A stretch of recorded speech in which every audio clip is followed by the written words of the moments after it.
I had the urge to simply get away for quite a while. Nate knew the area from a hunting trip years ago. He swore it was beautiful and quiet, and honestly, anything was fine with me as long as it was far away from everything else. Dragged on endlessly, dirt roads that weren't really roads anymore, just gravel, deep ruts, and miles of dust. 4 p.m. It was hot. That kind of dry heat that pulls through your clothes without you really sweating. And quiet, eerily quiet, not even birds. Just the soft howling of the wind in dry wood and brush. We set up camp quickly. One big tent for the 3 of us. A small fire pit made of stones, coolers full of beer and unhealthy stuff. Typical stuff. We didn't want to live off the land or anything. Unwind. The first night was fine. We grilled meat over the fire, drank a bit too much, and stayed up late telling stupid stories from our school days. It was calm. I remember thinking how good the stars looked out there. If you could fall into them, if you just looked long enough. That first night I slept like a rock, but the second night, not so much. It started getting weird right after sunset. We were sitting by the fire again. Nate was throwing pine needles into it, just to watch them spark, when we heard something out in the bushes. Not an animal sound, not really. It sounded like scraping, slow, purposeful, like footsteps, only somehow heavier. Eyes dragging. We all froze. Nate grabbed his flashlight and shone it in the direction of the noise, but the light didn't reach far. The trees and made the shadows dance. Probably a deer, muttered Jordan, but he didn't sound convinced. I tried to shake it off too. Probably just the darkness and a bit of beer playing tricks on us. But the mood had shifted. It was as if the forest around us had changed, heavier, denser, as if it were watching us. Later that night, I woke up to a sound that I still can't describe properly to this day. Not completely. It was like breathing, but not human. Bronze feet for matches. Scratchy and brittle, right outside the tent, deep and close, as if someone was crouching right behind the fabric, just listening, just waiting. At first, I said nothing. I just lay still, eyes wide open in the darkness, trying to convince myself it was nothing. Maybe Nate or Jordan had gone out to pee. But when I turned slightly, I could see their outlines on the floor beside me, both still, both sleeping. The breathing went on for a full minute, and then came the sound of the tent zipper being slowly pulled down, tooth by tooth, agonizingly slow. I couldn't move. My body was completely locked up. My mind screamed at me to grab the flashlight or yell something. But I just lay there, eyes fixed on the small entrance opening, and it wasn't pulled open. Eventually, the breathing faded, and I heard it again, that dragging, scraping sound as it moved away from the tent and disappeared into the bushes. I didn't sleep after that. I just lay there, staring at the tent ceiling, counting every heartbeat. In the morning, I didn't say anything at first. I thought I was just overtired or still slightly hungover from the night. But then Jordan went outside and called us with a strange voice, tight and sharp. "You guys have to see this." We came out and there it was. Footprints all around the tent, dozens of them, barefoot, wide, long, deformed, as if someone with a limp had walked in circles around the tent over and over again. Some were smeared with drag marks, and in the dust near the fire pit, Something had been drawn, a symbol, just a crude stick figure scratched into the ground. A long, vertical body, and something like antlers or horns on top that curved sideways. The limbs were long and angled outward. "Did you guys do this?" Nate asked Jordan, half, laughing but with a voice that cracked a little. "I thought one of you did it." For a while, no one said anything. We made breakfast quickly that morning and decided to maybe stay just one more night and then drive back the next morning. Wrong by now. It had a bad vibe. The third night was the worst. We didn't drink that evening. We didn't talk much either. We just sat around the fire, adding wood, trying not to flinch at every crack or gust of wind. It was after midnight when we heard it, a voice. At first, we thought someone was calling from a distance. Just one word screamed into the trees. "Help." We froze.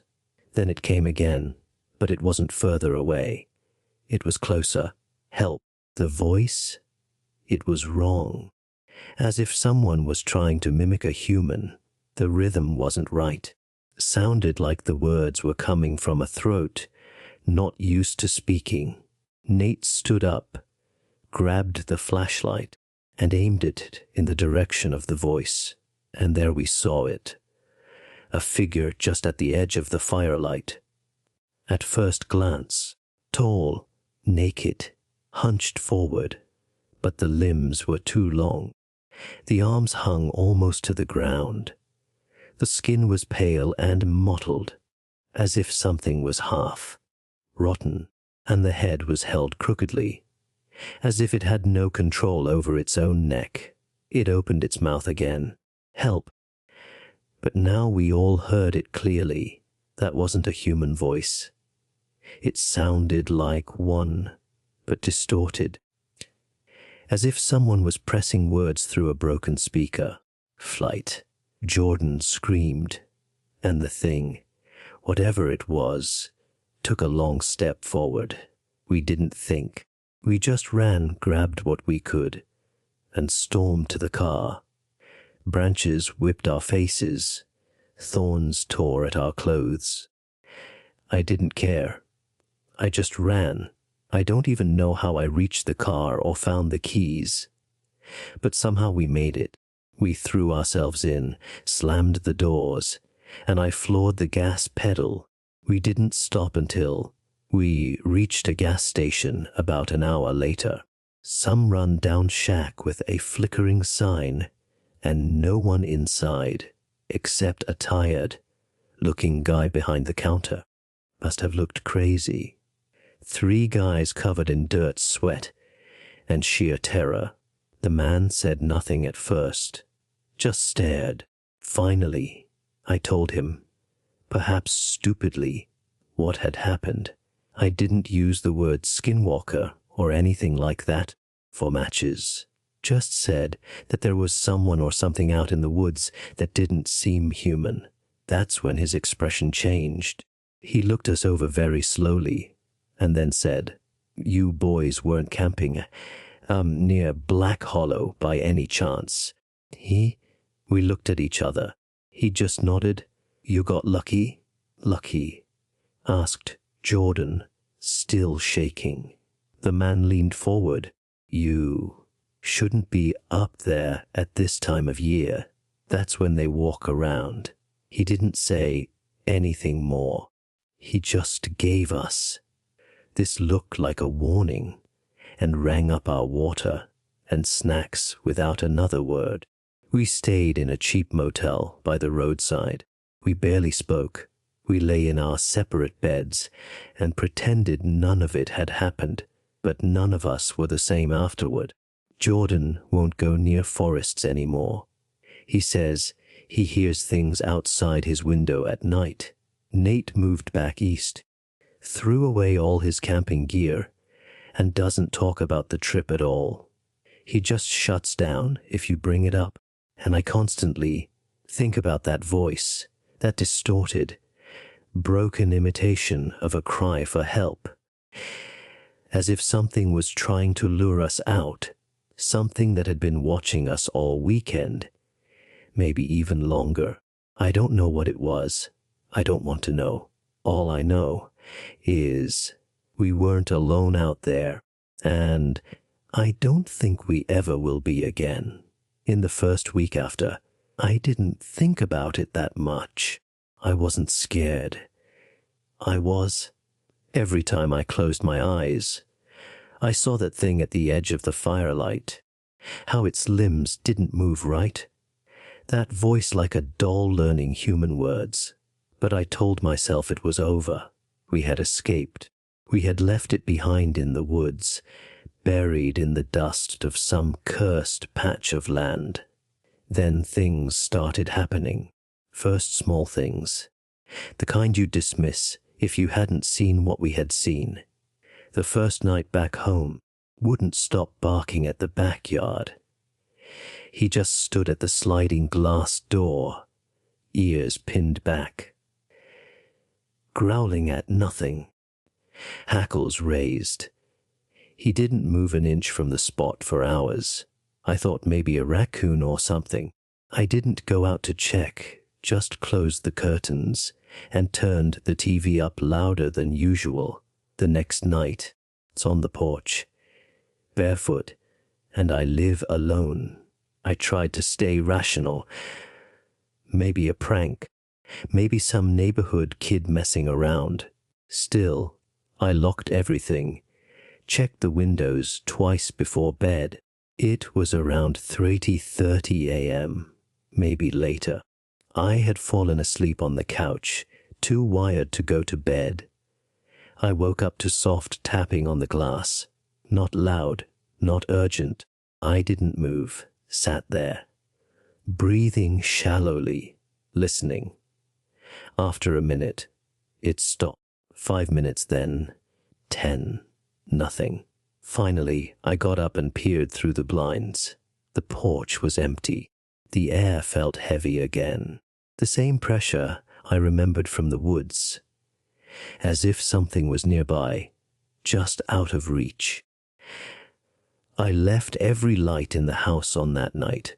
I slept with a kitchen knife under my pillow like an idiot. I told myself it was just my nerves, until Nate called the next day. He hadn't spoken to me or Jordan since the motel. I thought he just needed space. His voice sounded different, strained, dry, as if he hadn't slept. "I think something followed me," he said. I said nothing. I let him talk. He said he heard things on his property at night. Whispering, scratching. He had found claw marks on the side of his shed. His dog had disappeared 2 days prior. "I saw it," he whispered. "Looked out my bedroom window last night, and I saw it standing in the yard, the same thing from the woods. I swear, not really, but I believed him because that night, it was my turn. I was brushing my teeth when I heard a voice from outside, very faint. Help! My stomach dropped. Went to the window above the sink and, for a moment, just a single moment, I saw a shadow flit across the backyard. A large crooked silhouette hunched forward, moving slowly. Then it was gone. The lights flickered. My cell phone went crazy. It went black for a minute and then turned back on. The next morning, I found the back gate open. I always lock it, always, flat, as if something had walked in circles around the house over and over again. I called Jordan. He didn't answer. An hour later, again still nothing. That evening, he finally texted me. "Brother, do you see it too? It's just standing there." I called him. No answer. A few minutes later, a message came through. It just said my name, and it sounded like it was my voice. Then nothing more. I didn't sleep that night. I sat in the living room, all lights on, the front door deadbolted, a shotgun across my knees, my fingers trembling the whole time. The next morning, I drove to Jordan's. His front door was locked, was in the driveway. I knocked, rang, hammered on the door. Nothing. I went around the back and looked through the window. That's when I saw the living room completely trashed. Matches, sofa cushions, shredded, the coffee table broken in half, deep gouges in the floor, as if something had struck it with claws. Not dog claws, not anything normal. Deep, uneven tears, as if something had ripped up the floor in a frenzy. Upright in the corner lay Jordan's cell phone. Just like that, screen cracked, still on. I didn't go in. I called the police. They took it seriously, I think, especially after they saw the state of the apartment. No blood, no signs of forced entry, just gone, as if he had been taken. They asked questions. I lied about most of it. I certainly wasn't going to start talking about monsters from the woods or voices mimicking your name in the dark. They listed him as missing. That was it. Nate and I didn't talk for a few days.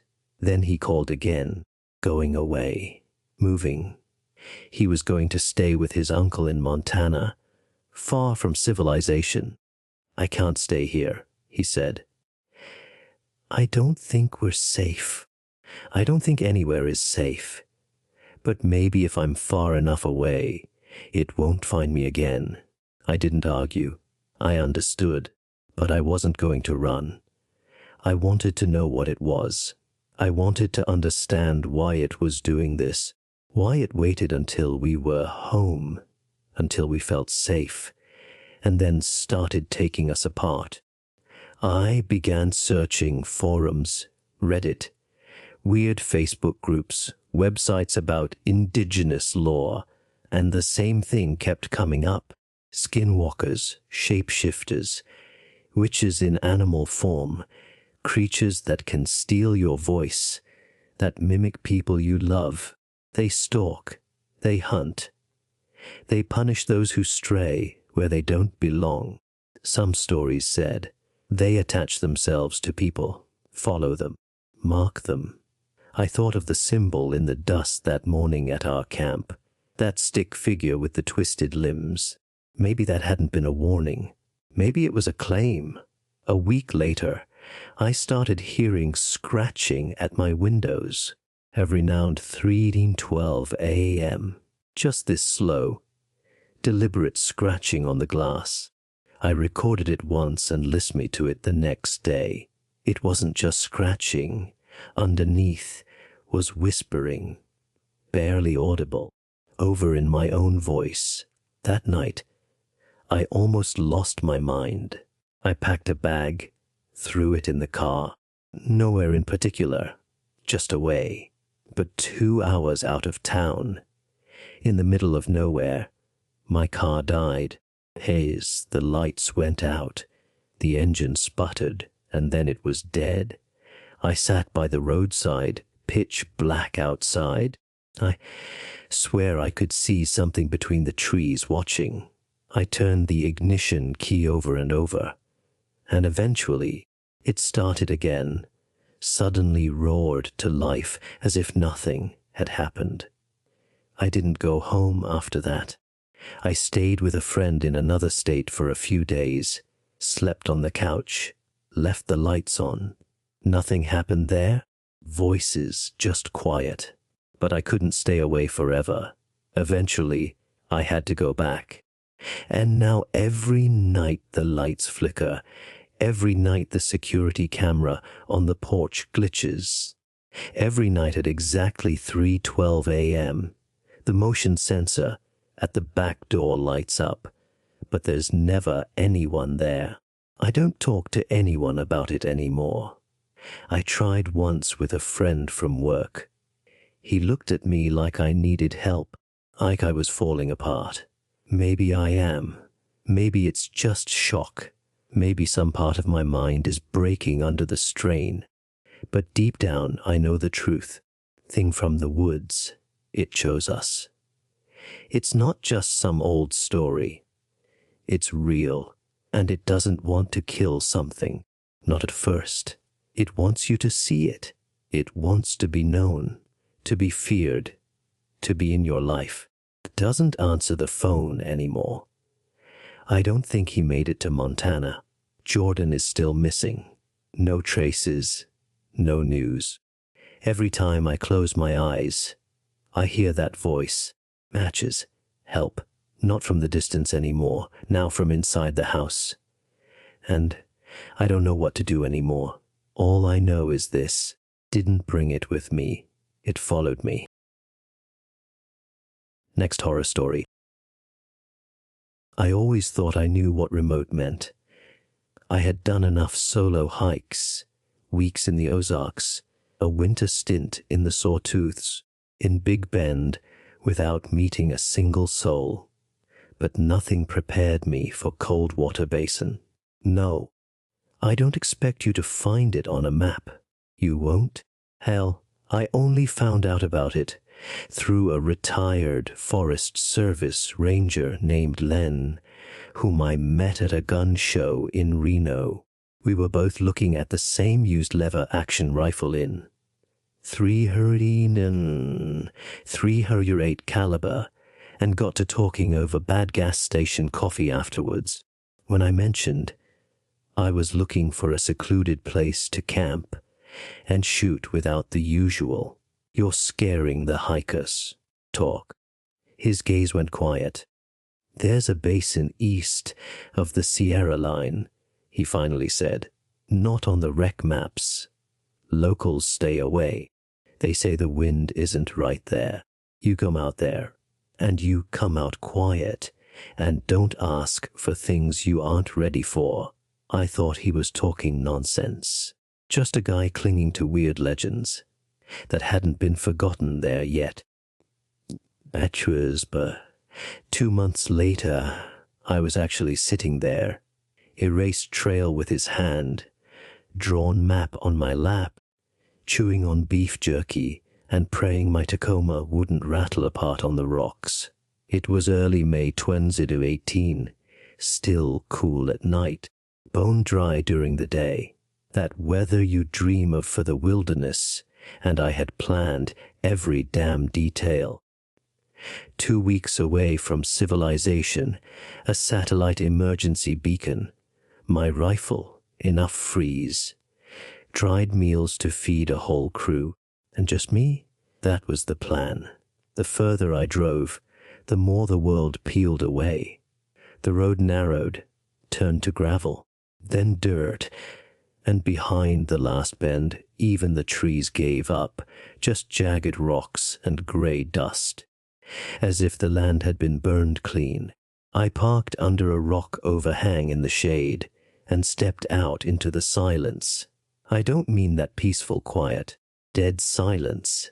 No wind, no insects, not even that high-pitched ringing you get in your ears when it's really quiet. I tried to shake it off, grabbed my pack, locked the car, and set off on foot. According to the map, it was just under 10 kilometers to the basin. Matches. Following the dry creek bed and along a ridge where a large pine split by lightning stood. It was shortly after noon when I passed that tree. One half was charred black from the strike. It felt like a warning someone had nailed into the earth. The first strange thing I noticed were the animal bones, scattered here and there across the path. Nothing unusual in itself. Is efficient, but the bones weren't old. Dried sinew was still attached, tufts of fur. They weren't gnawed on, no bite marks, just torn. Then came the deer. I found it maybe 400 meters from where I set up camp, half sunken in a patch of red earth. No blood, no flies. Its neck was snapped too cleanly, as if someone had just broken it. The eyes were gone, but not pecked out, removed. The sockets were eerily clean. I didn't want to admit to myself how much that shook me. Still, I made my camp. I forced myself to go through the motions. Pitch near a rock wall as a windbreak. Fire pit dug and lined with stones. Boiled water, loaded and cleaned rifle. I told myself it was probably a cougar, even though I knew damn well cougars don't kill like that.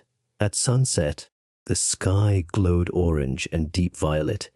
I heated a pouch of beef stew and sat by the fire. Felt my nerves settle a bit. The first night was quiet, still no wind, just the stars watching. I left the rain fly off the tent and lay there, watched satellites blinking high above. Eventually, I drifted off. Then I heard it. Not really a sound, more of a presence. Heart in my throat. The fire had burned down to coals. My rifle lay beside me, untouched. I scanned the darkness. Nothing. Slowly walked around the camp once. Flashlight in one hand, rifle in the other. No tracks, no movement, not even a wisp of stirred up dust. It was just a dream, had to be. I crawled back into the tent, lay there staring at the tent ceiling, and then I felt it, that feeling of being watched. Not imagined, not fear, nervousness. It was there, just outside the firelight, as if something was sitting at the edge of the darkness, waiting for me to close my eyes. I didn't. I stayed awake until the sun began to bleed into the sky, rifle across my chest, ears tuned to every crack and rustle. Nothing came. When daylight finally arrived, the feeling vanished like smoke. I should have left then, packed up, run away. I didn't. Matches. Because I hadn't even fired the damn rifle yet. Because I'm an idiot who thought you could ignore fear if you just acted tough enough. I still believed I was alone out there. I wasn't. He atches, and the next day would prove that to me in a way I cannot forget to this day. The second morning came with a sky so clear it looked almost fake. I slowly rolled out of the tent, every muscle stiff from sleeping in a semi-awake state of alert. The fire had turned into a pile of grey ash, and the air had that dry, electrically charged silence that always comes just before a storm. Only there were no clouds, just heat and silence. I made coffee, forced down some muesli, and tried to shake off the night's unease. I had managed to convince myself the rustling outside was just an animal, maybe a fox or a deer, curious about the smell of food, nothing to lose your mind over. But the truth was, I hadn't slept. Not really. Every 20 minutes, heart pounding, convinced someone or something was standing right beyond the border of the firelight. I thought about packing up. I could have gotten out before the heat, before the hike back became brutal. Then I saw the rifle next to my pack and told myself I was overreacting. I was here to shoot, to clear my head. I wasn't going to just run away because a few cracking twigs in the dark had spooked me.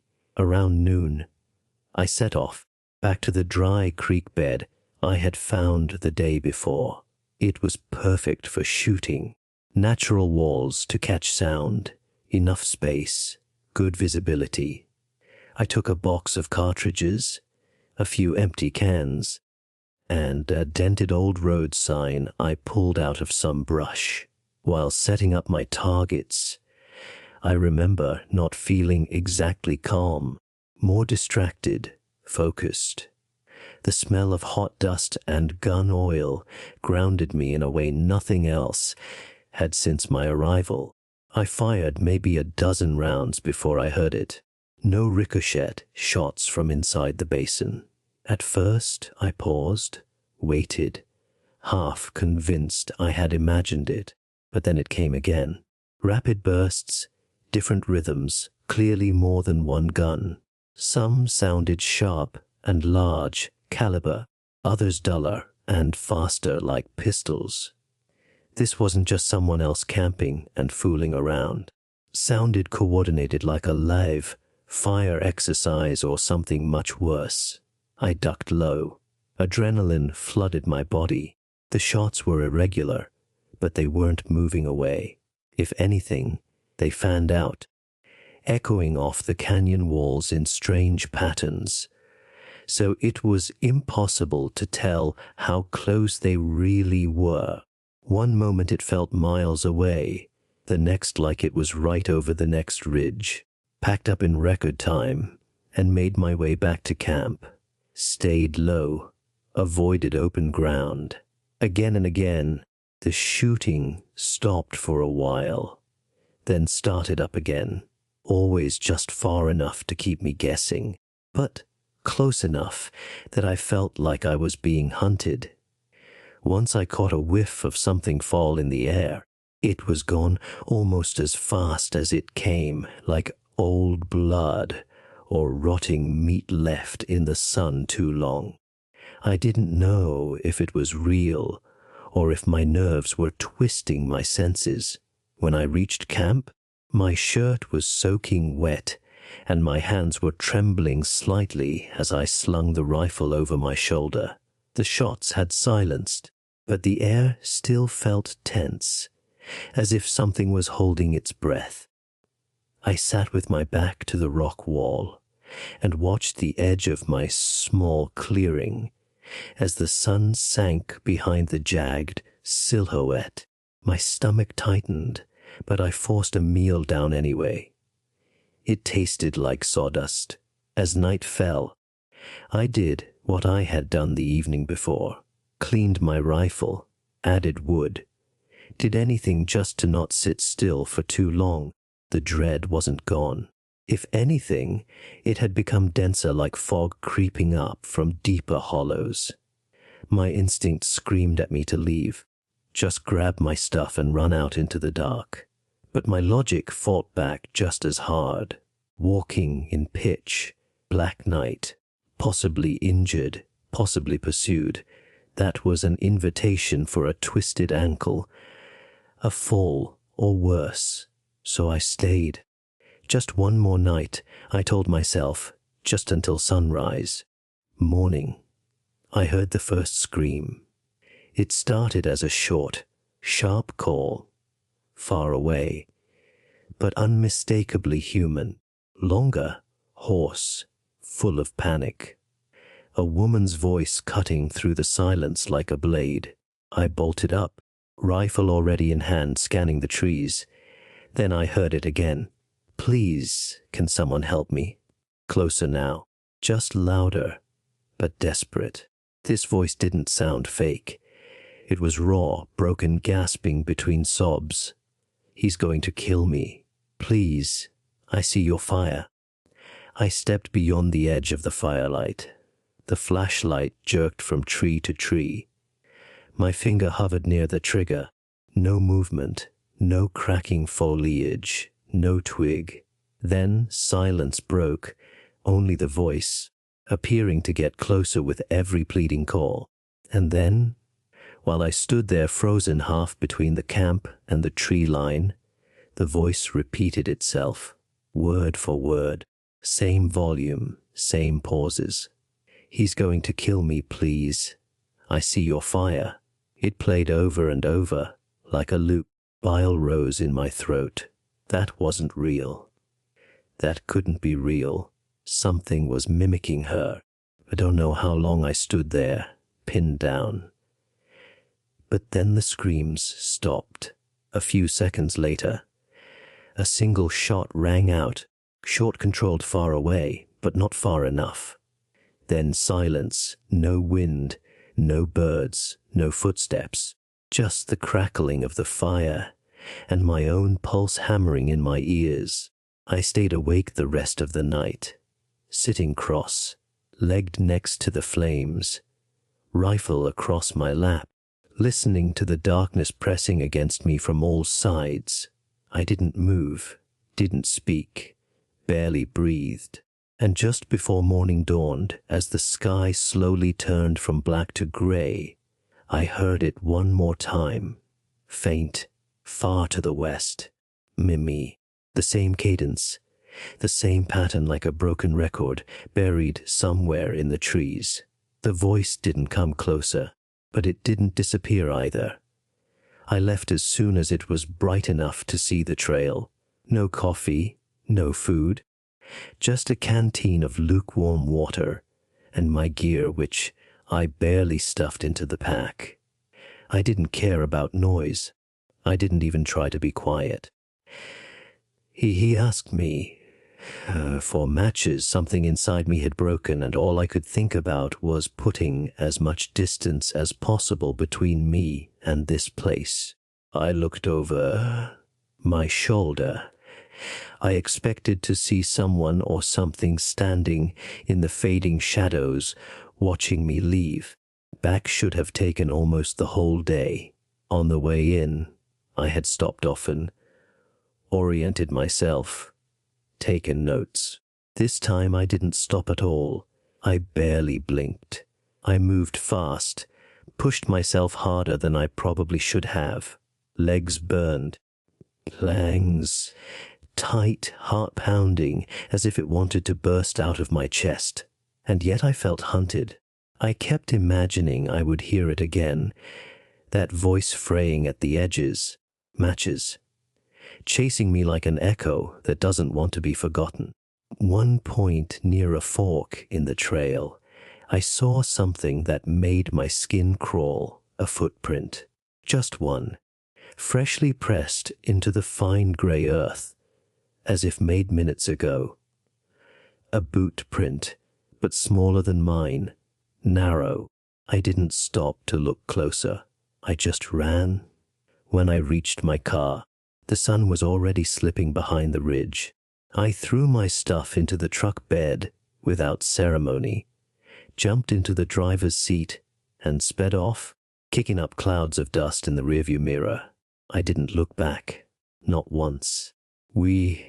I didn't want to see if someone or something stood at the tree line watching me disappear. Only when I reached the first gas station an hour later, did I realize I had been gripping the steering wheel so hard my knuckles were white. I parked, stumbled inside, bought a sandwich I didn't eat, and a bottle of water I barely touched. A teenager behind the counter asked if everything was okay. I looked wrecked. I nodded, smiled. I just got back from a long hike. I didn't tell him what I had heard, what I had felt. And I wouldn't tell anyone for a long, long time. For weeks, the screams echoed in my ears at night. I woke up bathed in sweat, convinced I could still hear her. Right outside beyond my bedroom window, calling for help. My hands instinctively reached for the rifle that wasn't there, heart pounding as if it had all started over. Wasn't the fear, it was the shame. That woman had begged me. Begged, and I had done nothing. I told myself 100 times I couldn't have known, that it could have been a trap. Matches, that the voice might not have even been real. I convinced myself that charging into the dark could have gotten me killed. Logic had saved me.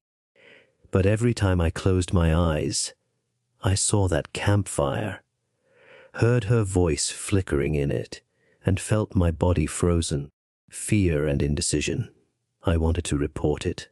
Truly. Sheriff's department contact page. More times than I can count. But what would I have said? Matches. That I heard a scream somewhere out in the wilderness. That I think a woman might have been killed near Cold Water Basin. No proof, no location, no name. They would have laughed at me or worse, thought I was crazy. So I said nothing. Matches. And that guilt stayed with me, settled in my chest like a second set of lungs that never let me take a full breath. Past. I buried it as best I could, pushed the memory deep down and piled distractions on top. Work, friends, projects. Late at night, it kept creeping up. Then one evening a post appeared in one of the hiking forums I had been on for years. Just a simple discussion thread. Has anyone heard what happened near Coldwater Basin last spring? My stomach turned before I even clicked. It was a short post. Someone had been hiking in the area weeks after my visit and stumbled upon a collapsed camp. Tent shredded. The post mentioned blood. Not much, but enough to worry someone.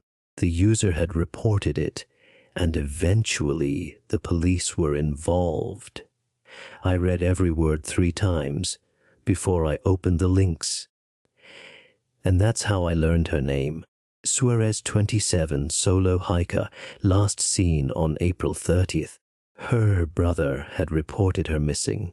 When she didn't check in after her trip, the search had started late and was quickly called off due to lack of leads. But by an impossible stroke of luck, matches.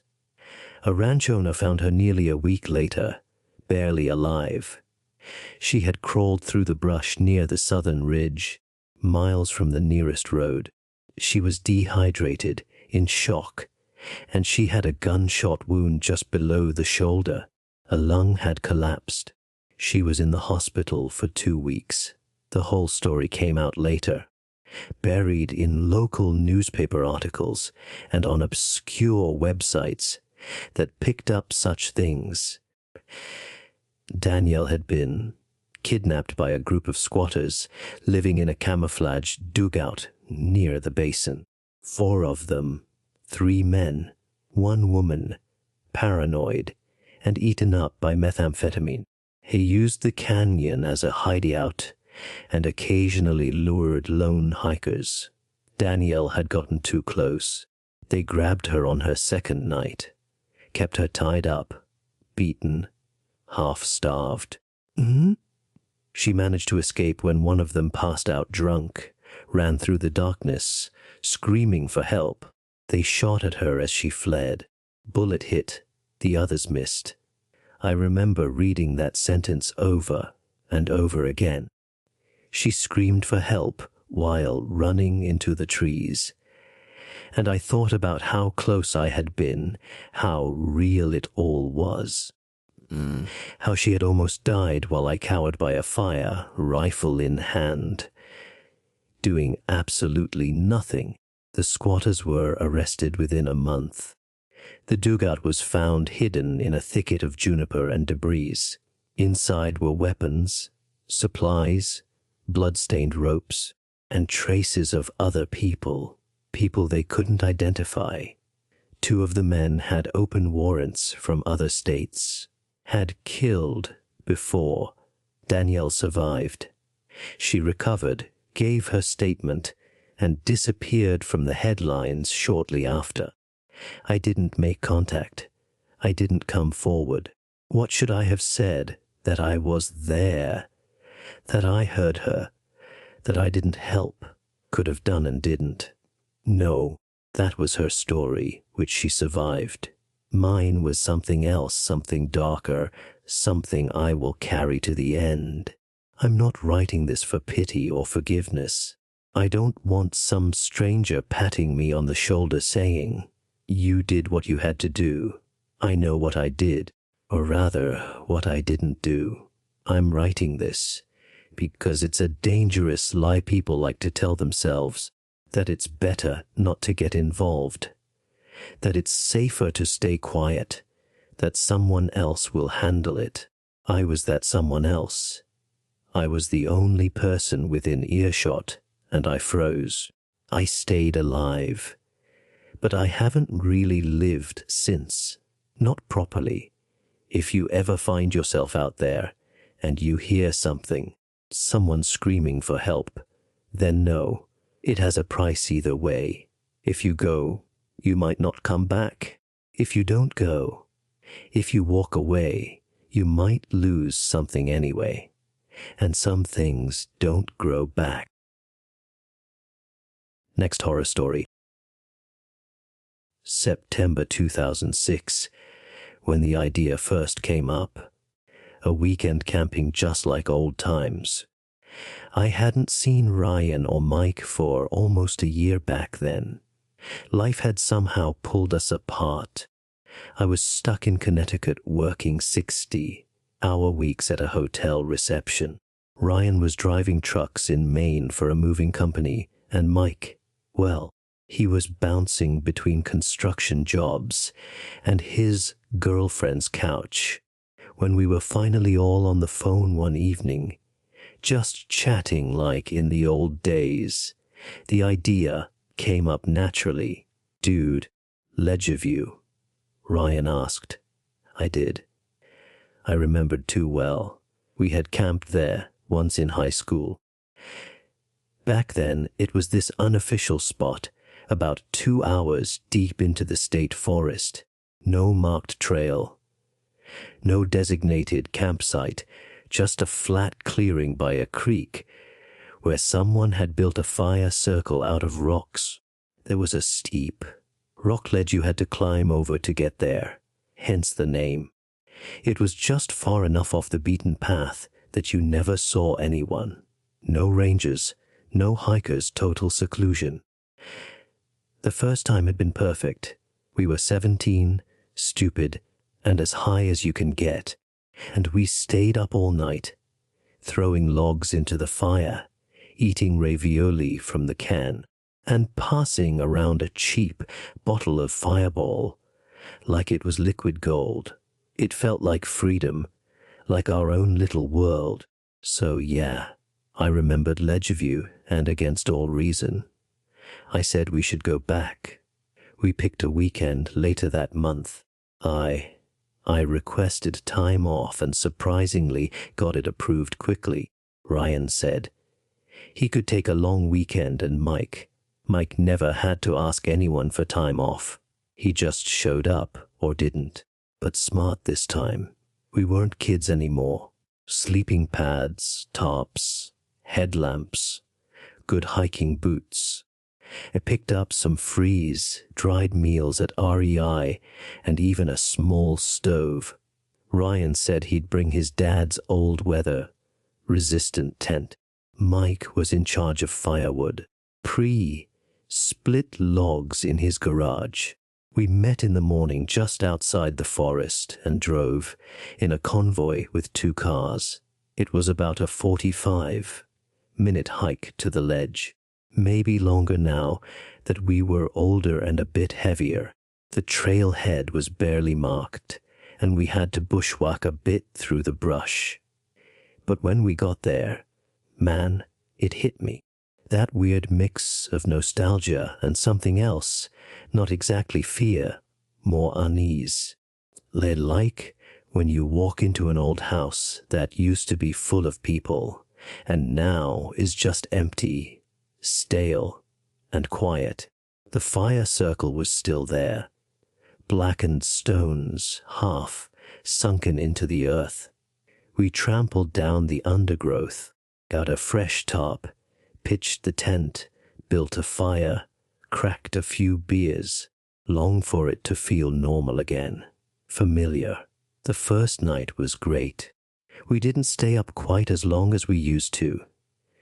But we had music, stories, stupid jokes, brought a portable speaker and a huge bottle of liquor, and got really sentimental for a moment about how much he missed us. I remember laughing until my stomach hurt. The next morning something felt wrong. I woke up early, maybe around 6:30, and crawled out of the tent to pee, down to cold ash. Thick mist rolled over the ground. The air smelled strange, not like smoke, like forest, just wrong, like stale water and metal. The creek nearby barely moved. I remember squatting down, splashing some water on my face, and thinking it looked too dark, as if it wasn't reflecting light properly. When I got back to the tent, Ryan was already sitting up, rubbing his eyes. The mist and the water, and he just shrugged. Maybe a storm moving in, he said. Mike only got up shortly before 10. He stumbled out of the tent looking terrible pale, sunken eyes. He said he slept badly. Something kept waking him up. He said he heard noises, like cracking footsteps outside the tent, but he thought it was us. We told him we hadn't moved all night. That afternoon we decided to roam around a bit, like in the old days. We hiked along the ridge, past the creek, and into a thicket of dead pines. The quieter it got. I know people say that often in these stories. The forest went quiet. This wasn't just the birds or insects falling silent. It was everything. Matches. That kind asked me. Silence that presses on your eardrums and makes your own heartbeat sound louder than it should. And we found something back there too. Some kind of structure. At first, it looked like a hunting blind, old plywood nailed to trees, a camo tarp over it, all rotted and sunken into the earth. As we got closer, we realized it was more of a dwelling. Someone had lived out there for a long time once.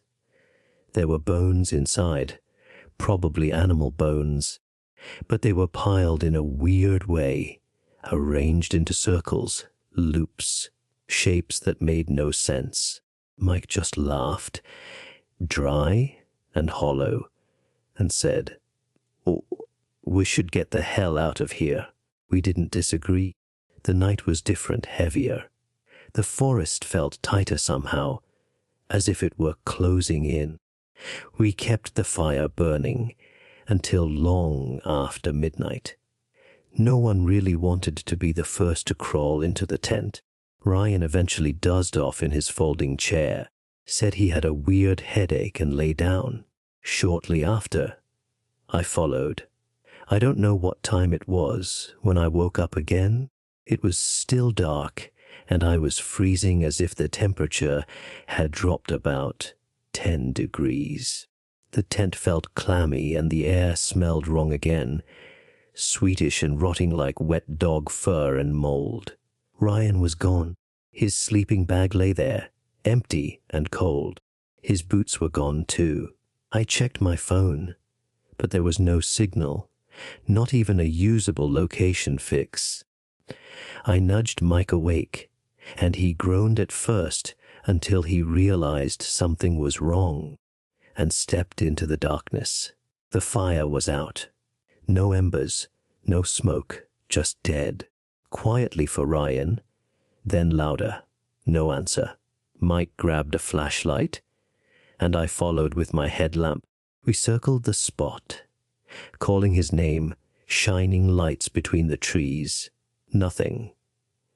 Then we found the first thing. Ryan's hoodie lay simply in the dirt, the sleeve torn open. A bit further we found his socks, then his pants.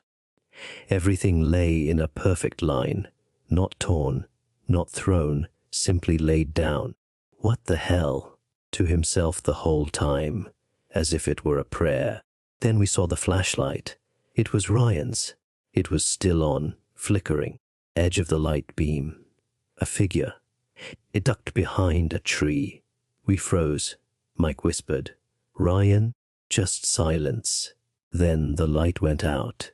We ran. We didn't even go back to the tent. We just ran straight for the ledge, the way we had come. The forest was pitch black. faces.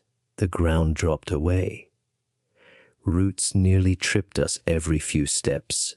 Somewhere behind us, heavy, fast. I swear I heard breathing. When we reached the ledge, we stopped. Mike bent over gasping, and I turned around with the headlamp. I saw someone standing there, just behind the trees.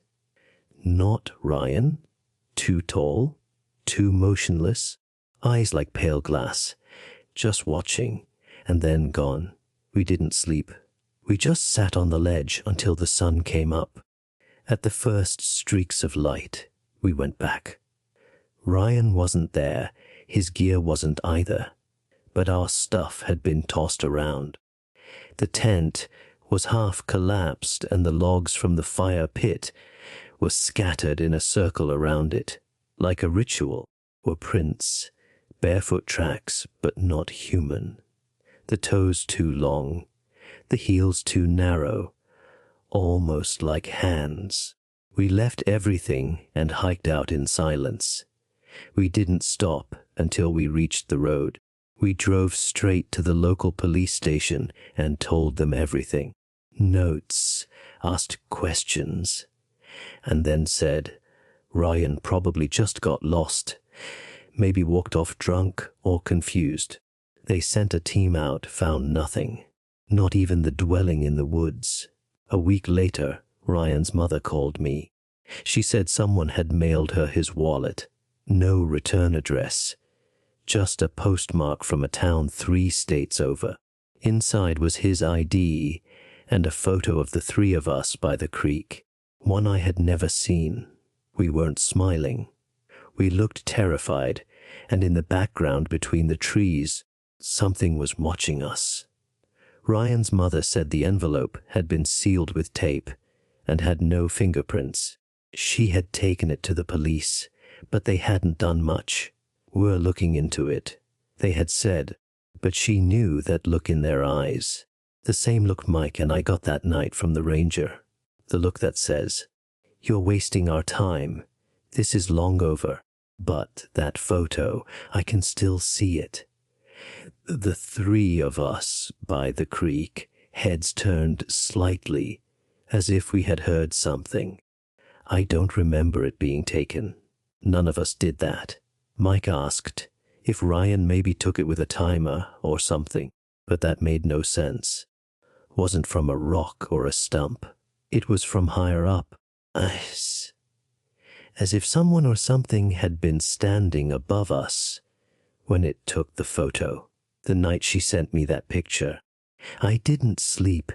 I sat on the floor of my apartment, lights on, staring at my phone screen until the battery died. Again and again, I zoomed in on the image, checked every shadow, and when I saw it in the trees behind us, something inside me snapped. Not clearly, blurry as hell, like a smudge in the shape of a figure, but the outlines were large, and the eyes, barely visible, were like drops of milk in tar, pale, wet, wrong. Mike called the next morning. He had seen it too, he said. His voice was hoarse, as if he hadn't slept either. I told him he was out of his mind. Alive, I said, but he just repeated it. We have to go back, I said. Numdo. I even hung up. I couldn't go back. I wouldn't. But the thought ate through me like a sickness anyway. What if Ryan was somehow still alive? What if this photo was proof he wasn't dead? What if there was something else out there? A week later, Mike disappeared. I found out from his sister. Pack taken his old car and left a note. I'm going back to find him. If you don't hear from me in 3 days, call the police. I didn't know what to do. I paced in my apartment, watched the rain run down the windows, and tried to convince myself to stay out of it. But deep down, I knew long ago that I wouldn't let this happen again. So I packed my gear, flashlight, knife, first aid kit, my father's old revolver with 5 rounds in it. I had never fired it, and cold in my pocket, solid. I told no one where I was going. I only left a note on the fridge. Few days. Don't worry, I don't know who was supposed to read it. I reached the trailhead at nightfall. It was exactly as I remembered. Quiet, overgrown, barely there. The moment I stepped onto the path, I felt that pressure in my chest again, as if the forest was leaning over me and watching me. I had been walking for almost an hour before I saw the first sign, a piece of cloth, red and torn, nailed to a tree. It was Micah's hoodie, the one he always wore. I stared at it for a long time. Then I moved on. The sun was long gone when I reached Ledgeview, and it wasn't the same anymore. The fire circle was gone.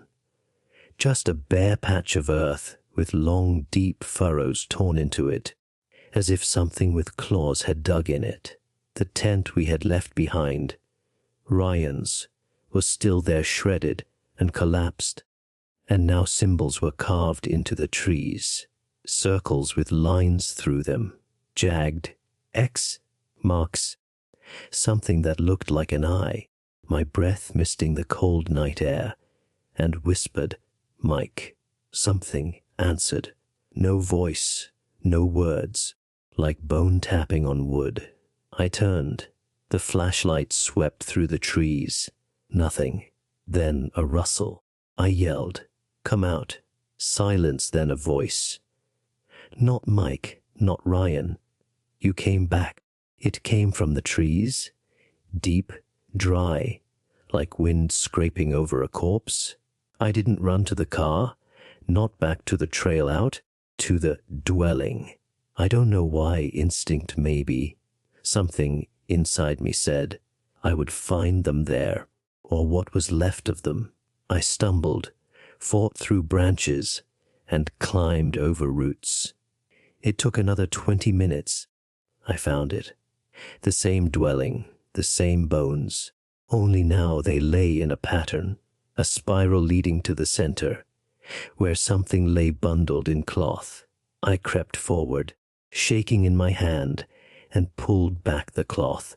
It was a camera, old, with film, covered in dust and pine needles. Next to it lay a note. "You wanted to see. Now you will see." My fingers moved before my mind could stop them. The back of the camera. Inside was just a single roll of film. I should have left it. I should have done it. But I didn't. I took it. The moment I put it in my backpack, I heard it again. That clicking. Closer this time. Louder. I turned around and saw it. Not clearly. Not all at once. Just shapes, movement. But I knew it was big, so big it almost brushed the branches above it. Its limbs were too long and they bent the wrong way. Its skin was the color of tree bark, as if soaked in blood. And its head, if you could call it that, was just a smooth oval, with slits where eyes should be. I ran screaming, the forest closing around me. Branches clawed, roots grabbed. I don't remember how long I ran. Eventually, I tripped and rolled down an embankment, slammed against rocks. I tasted blood, my arm burned, but I kept moving. Finally, I saw the ledge, that ledge we had named the place after, and there on the edge stood Mike. I almost cried, but something was wrong. He was barefoot, shirtless, covered in dirt. And his eyes, they didn't look like his anymore. Mike called. He just stared. I walked closer. He smiled, wide, too wide. Then he spoke, but it wasn't his voice. I drew the revolver. His smile vanished. I don't know how I managed. I didn't aim. I didn't think. The bang echoed through the forest. Mike fell over like a rag doll. I sank to my knees and sobbed. A second later, the forest screamed, not with a voice, with noise, with pressure. The air pulsed like a drum beat, as if the earth itself was in pain. And the thing crashed through the trees towards me. I raised the gun and fired again and again. The third shot hit it. I think it screeched high and shrill. And then it disappeared into the darkness. I didn't wait. Mike's body, or what was left of it, and ran. Somehow, I made it to the car and drove without stopping until I was back on the main road. I remember almost nothing of it. I think I passed out in between. I took the film to a private lab I knew. I paid cash.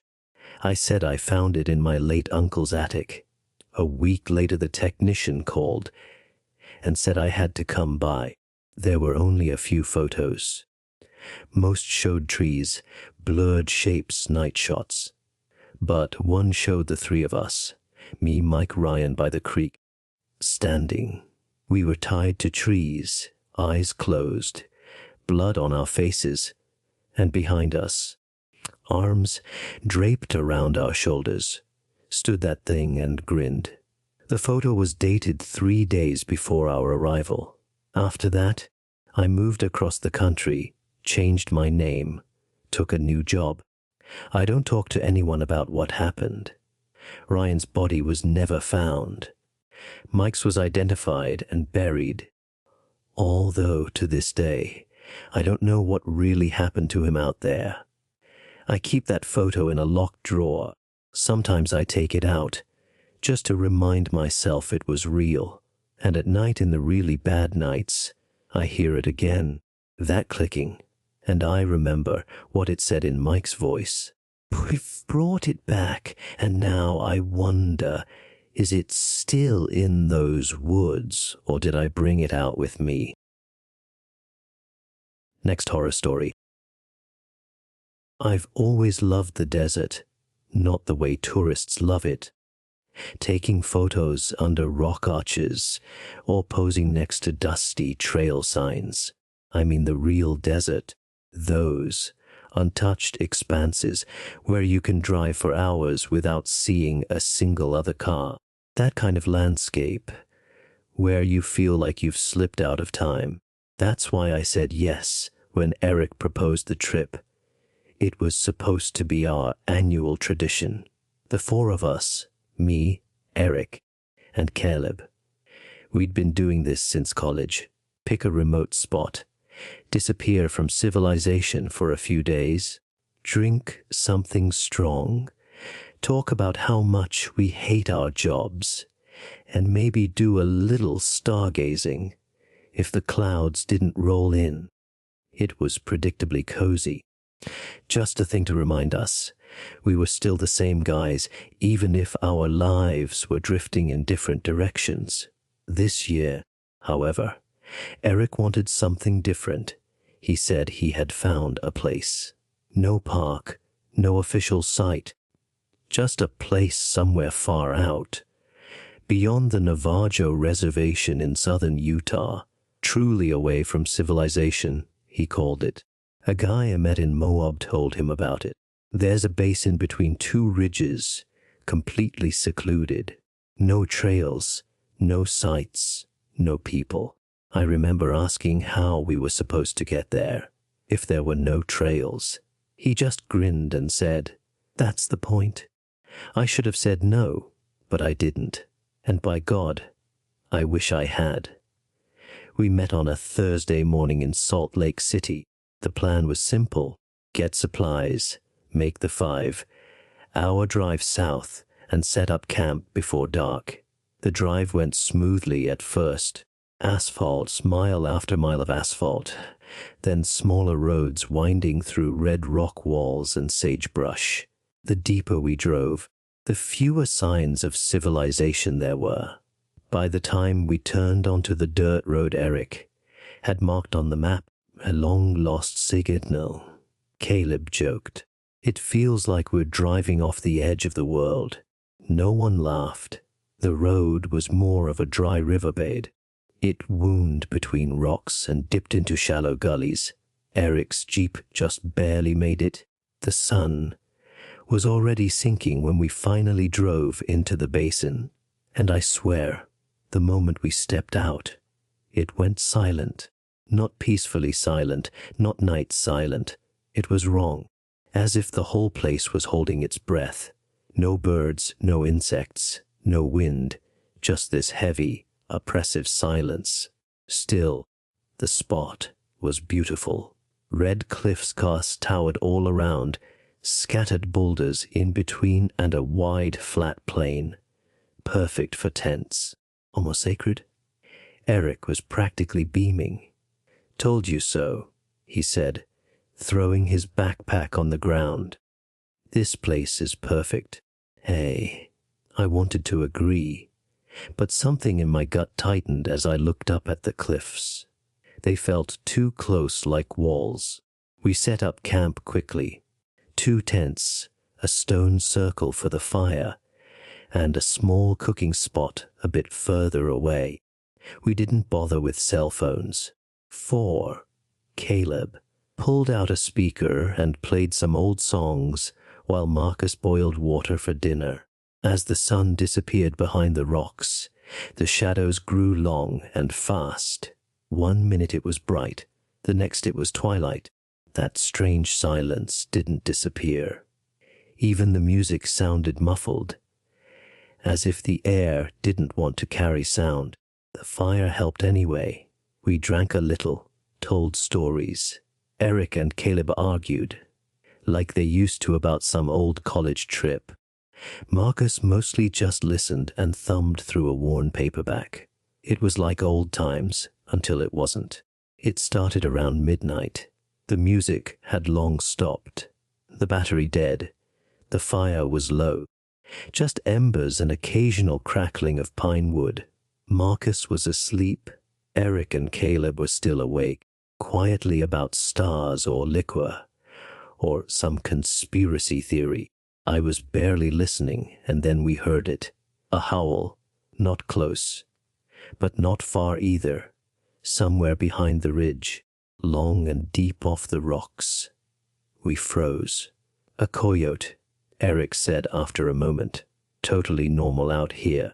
But Caleb was already grinning. "Want to hear a real one?" He cupped his hands around his mouth and let out a shrill howl. It flew into the darkness and came back as an echo. We waited, half expecting nothing to happen. Then something answered. Only it wasn't a coyote. It was deeper, wetter, drawn out, a slurred, half, growling rumble that started deep and ended in something that sounded almost like a laugh. That wasn't right. Eric's face went pale. Caleb stopped grinning. "Okay," Caleb said slowly. That was unpleasant.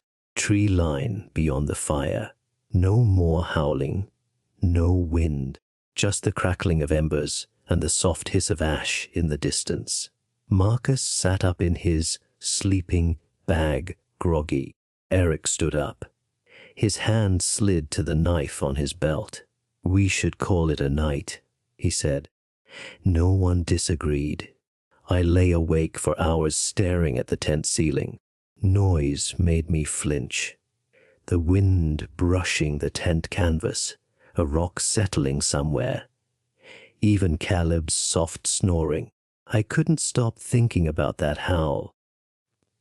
About the way it sounded like something trying to sound like a coyote without knowing how.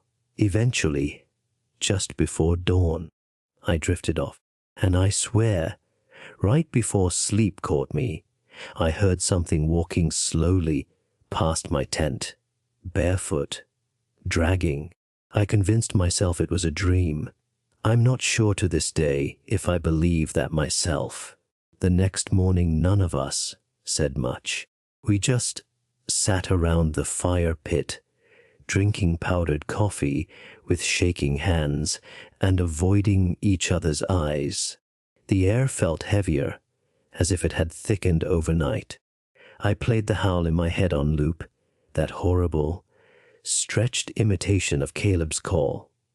It sounded too wet, as if something was dragging its breath through a broken throat. We pretended it was nothing, a coyote, a bobcat, just tired and imagining things. But then Marcus stood up and said quietly, "Why need to check out that structure?" No one disagreed. We set off in the late morning, following the ridge from the day before. The air was still, breath of wind in the sagebrush. The sun felt weak, as if something was filtering it. After about an hour we were there. The structure lay in the shadow of two massive boulders.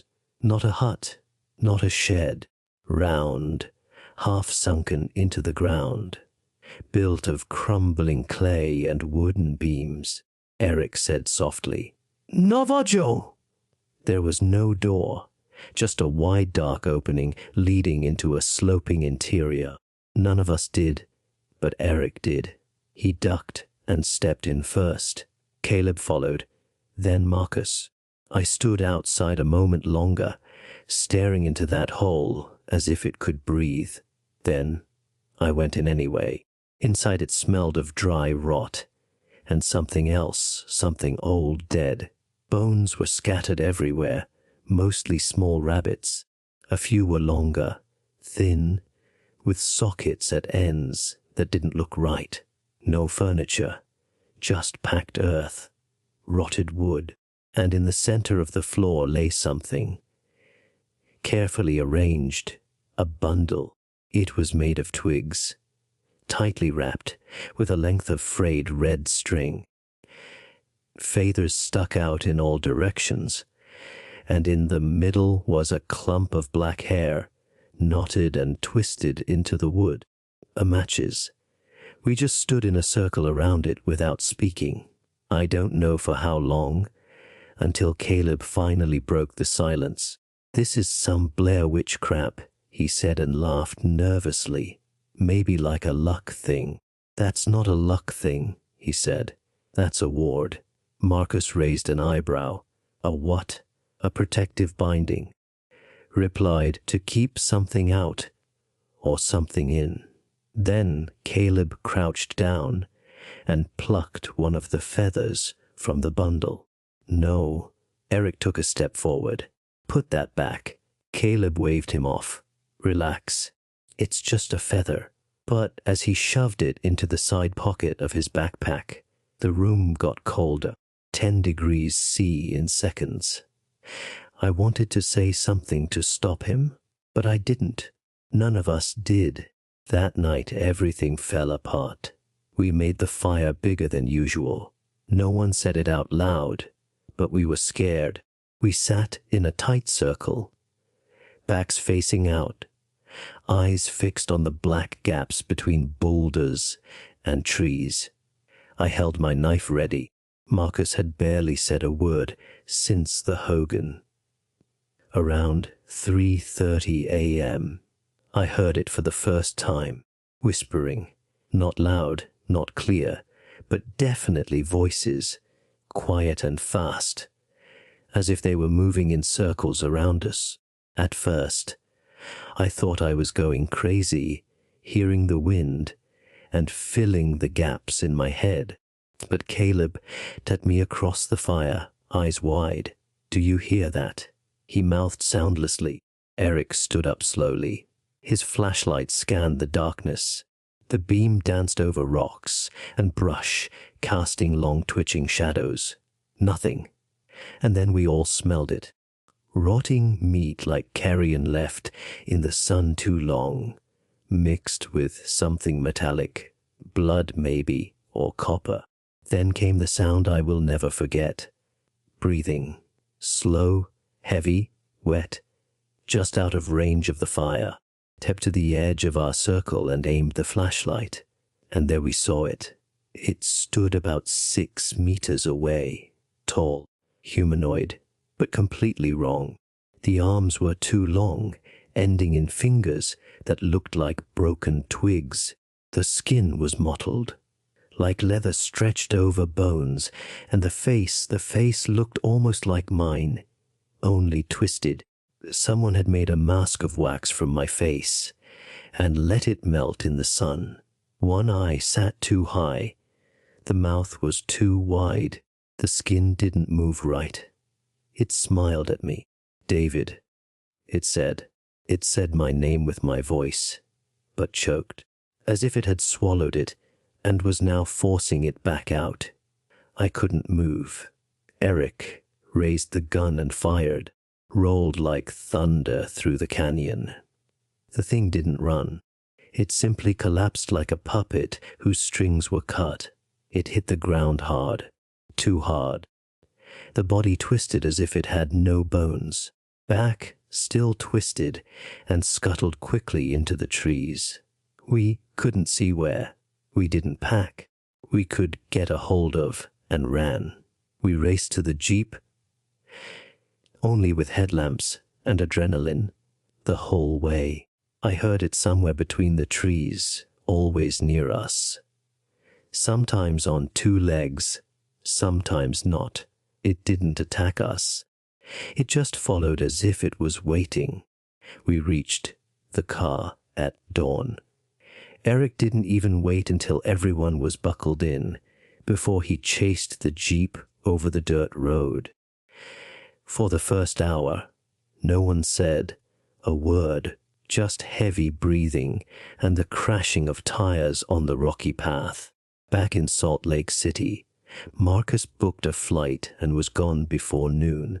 Caleb said he needed a shower and sleep. When I texted him later that night, he didn't reply. He kept saying, "It had your face," and I haven't slept properly since, because I don't think we left it there, because I saw it again last night. It was standing at the end of the alley behind my apartment building. The same twisted face, the same wrong smile, the same voice, and this time it said my name again, but closer. I didn't even pack properly. I just grabbed the feather, threw a few things to change into a backpack, and got in the car. I drove all night, didn't eat, didn't even turn on the radio. Just me, the road, and this thing in my head whispering my name, as if it owned it now. Every time I blinked, I saw its face again. That half-melted version of me, too wide, too motionless, too hungry. When the sun came up, I was already deep in southern Utah.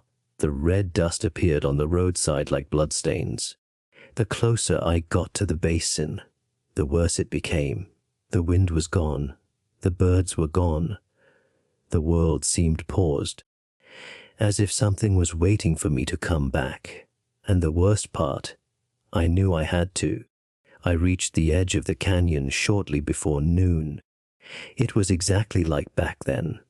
The same cracked dirt road, the same cliffs, the same wide hollow of red stone and dust. Even the tire tracks of the jeep were still faintly visible, as if time hadn't moved since our escape. I parked and got out. The moment my boots touched the ground, the silence hit me like a wall. It was the kind of quiet that feels alive, as if it were listening. Path back through the dry river bead, past the boulders over the ridge. With every step, my chest got tighter, my fingers went numb. I told myself the whole time to turn around, but I couldn't. Found the Hogan exactly where we had left it, half collapsed, dusty, as if it had been waiting. The opening looked darker than it should be, like a mouth waiting to swallow something. This time I didn't go inside. I didn't have to. The center was hollowed out. The earth was churned up where the bundle had lain. The ward we had broken, that's where I buried it. The feather Caleb had taken. The feather that had suddenly appeared on my doorstep, wrapped with string, and my hair, hands shaking and dug into the dry earth with my fingers. The ground warm, too warm, as if something was breathing underneath. I pressed the feather deep inside, over it, and patted it down. I spoke, not a prayer. I didn't know how, so I just whispered, "I'm sorry." And then I stood up, and then I heard it. The crunch of footsteps behind me, slow, deliberate. I turned around, and there I stood, about 3 meters away, or something, wearing me. The same face, the same eyes, but wrong. The head was tilted too far to the side. The smile stretched, wider than a smile should stretch. The arms hung low, as if it didn't know how to carry them. And the skin, it wasn't real skin. It looked like paper drawn over bones, tight, translucent, thin enough to tear. I couldn't breathe. It took a step closer. "Why did you leave me?" The voice sounded like mine, but drowned, as if bubbling up from water, logged lungs. Familiar. It took another step. "You left us in the dark." Then it shivered, and its face melted right before my eyes. Fire. Peeled off. The eyes sank. The mouth hung. Skin tore down in long strips. Underneath was Marcus, then Caleb, then Eric. With every change, bones cracked.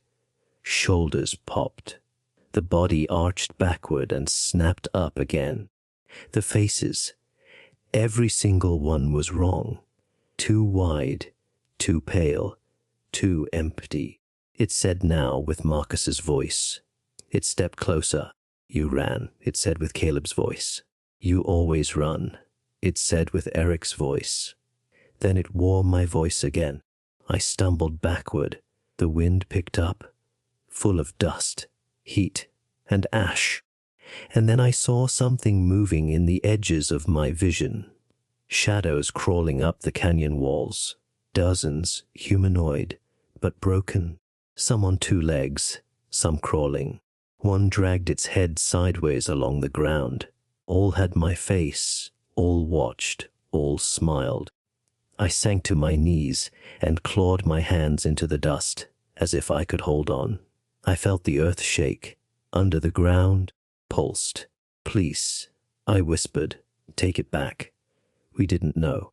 We didn't mean to." The wind fell silent. The shadows were gone.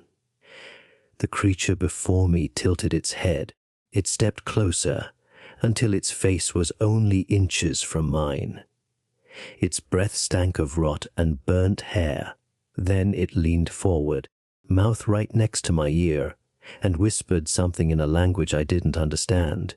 The words were quiet, wet, ancient. They hurt to hear.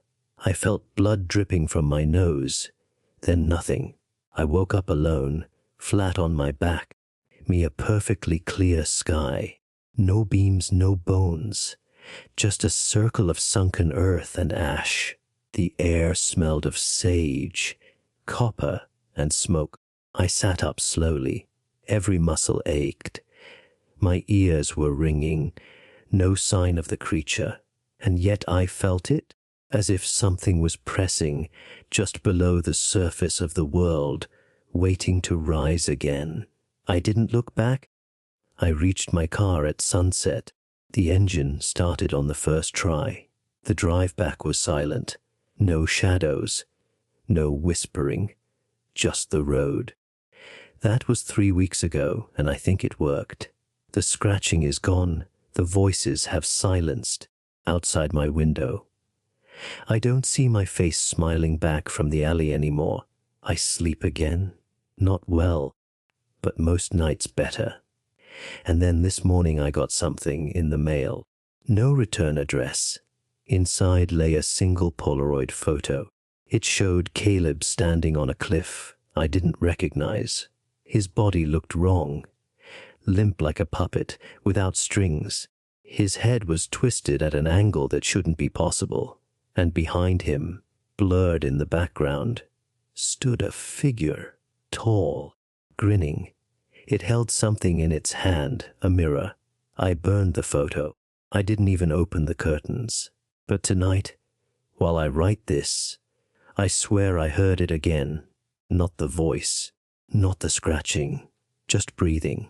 Close, heavy, familiar, as if something was standing right outside the walls, smiling. Next horror story. In the late 80s, I was at the height of an addiction. The initial phase of experimenting and partying was long over. The endless cycle of maintenance and the search for the next high. Inevitably, this brought me to a point where I was broke and homeless. This point was the Pine Barrens. Everyone from New Jersey or the surrounding states knows this place. But for those who don't, the Pine Barrens is a vast forest area of over 4,000 square kilometers stretching through southern New Jersey. Most of the land is protected to preserve a wilderness rich in wildlife and even richer in legends. The Pine Barrens were an ideal place for someone like me to be homeless, especially if you had the right survival skills and, in my case, open warrants. There was enough forest to disappear into and enough space to keep moving camp. For me, it was even better since I had a connection to a cook who had set up a drug lab in a makeshift shed out there, a place just as perfect for hiding as it was for cooking. This was the darkest, lowest point in my life, and I won't sugarcoat it. I won't glorify the lifestyle I led back then. There were no positive outlooks to share, not even ones I could have clung to at the time. But even in everything, things stayed with me. The wilderness was beautiful. Even when I was dazed and barely functional, that was undeniable. As beautiful as the Pine Barrens were by day, they became something completely different after dark. The forest felt less welcoming when night fell. With the darkness came a sense of intrusion. The forest seemed even more massive, endless even. It was as if a gate had opened that swallowed you completely. The place you thought you knew disappeared and was replaced by something else, something darker. As I said, I wasn't the only one camping out there. I had been in the area for a little over 6 months, but there were others who had been out there much longer than me. They all adhered to the same rule. Don't move through the Pine Barrens after dark. I'm not from the area, and was therefore unfamiliar with the legends of this place. But it didn't take long before I heard the stories. The story of Mother Leeds and her 13th child, Matches. The child she cursed by praying it would become a devil, and how something actually answered her wish. On the night of its birth, it flew out of her womb, up through the chimney and into the night sky, straight out into the pines. I remember the rhyme people used to say back then. Mother Leeds, cold and grim, asked for a curse that stays. Satan listened, dark and sly, and formed a child of fire and sky, born of shadows and sinister intent. Beware the devil of the Pine Barrens. It seemed like everyone I met out there had a story about their encounter with the Jersey Devil. But as dazed as I was, not even I was high enough to believe these fairy tales and backwoods superstitions, at least until I did. It was towards the end of September, maybe October, hard to say.